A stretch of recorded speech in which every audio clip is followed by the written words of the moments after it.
Первые две четверти шла практически равная игра, но после перерыва Китай разогнался не на шутку. Особо отличился самый низкорослый игрок китайской команды, 6-й номер Ма Чжэньюй. Каждый раз пробиваясь через защиту соперника, 6-й приносил победные очки своей команде. Вообще нужно отметить точность бросков китайских баскетболистов. Похоже, работа без промахов – их конек. Практически не было момента, когда атака китайцев не приносила очков. А вот сибиряки с началом отрыва оппонента на третьей четверти впали в панику. Случалось даже то, что они не могли попасть в пустую корзину. В конце игры Сибирь старалась сократить отставание трехочковыми бросками, но не случилось. Очень много ошибок допустили сибиряки, чем и поплатились. Итог встречи 62-74. Китай рвется к медали. В сегодняшней игре наша команда сплотилась как никогда. Только благодаря точным передачам ребят мне удалось забить так много мячей. В следующий раз мы играем с нашими соседями, командой Дальнего Востока, так что будем готовиться. Мы решительно настроены на победу. Нужно отметить и боевой настрой китайской команды. Их защита – это психологическая атака, которая оказалась сибирякам не по зубам. Поражает и то, что китайский игрок под номером 15 уже второй день играет с травмированной ногой. Едва прозвучал финальный свисток, он ретировался.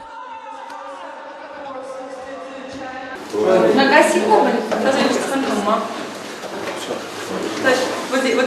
4号茬是裤子和这儿谁？全装走，先全装走。 У него застарелая травма правого голеностопного сустава. Ему наложили местный холод и оказали первую помощь в виде спрея.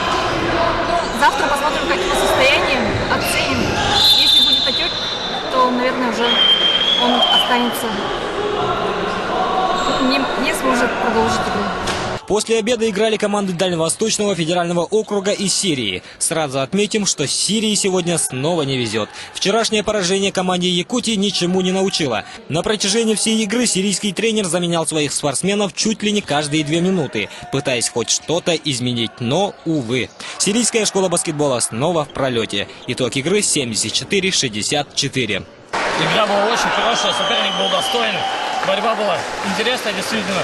Выиграли. Ну как, нельзя сказать, что легко или с трудом. Но борьба была очень интересная, игра хорошая. По поводу судейства было отличное. Судили очень хорошо. И в ту, и в другую сторону судили очень отлично. Хорошо. Дальневосточники завтра вяжутся в бой с китайскими баскетболистами. Движение по кругу продолжается.